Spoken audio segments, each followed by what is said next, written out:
வணக்கம் நண்பர்களே, வாங்க இன்னைக்கு ஞாயிற்றுக்கிழமை காலையில நம்ம வீட்டில் என்ன காலை சாப்பாடு அப்படின்னு பார்க்கலாம். வாங்க பார்க்கலாம்.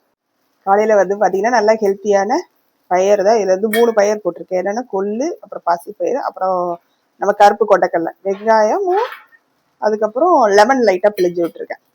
காரம் போடலை, காரம் தேவையில்லை அப்படின்ட்டு போடலை. அதில் இது. அதுக்கப்புறம் வந்து மெயின் வந்து தோசைக்கு வந்து காஞ்ச மிளகா போட்ட தேங்காய் சட்னி. அப்புறம் இது வந்து காரச்சட்னி கொஞ்சமாக தான் இருக்குது, அவ்வளோதான். காலையில் வந்து நம்ம வீட்டில் வந்து பிரேக்ஃபாஸ்ட் வந்து இதுதான். ஃபஸ்ட்டு வந்து பயிறு, அதுக்கப்புறம் தோசை, தேங்காய் சட்னி, காரச்சட்னி. இதுதான் இன்னைக்கு நம்ம வீட்டில் காலையில் என்ன சாப்பாடு அப்படின்னு பார்த்துட்டீங்களா? நீ மத்தியானம் என்ன சாப்பாடு அப்படின்றத அடுத்த ஷார்ட்ஸில் சொல்கிறேன். இன்னைக்கு சண்டே ஸ்பெஷல் என்ன அப்படின்னு முடிவு பண்ணல, இனிமேல் தான் பார்க்கணும்.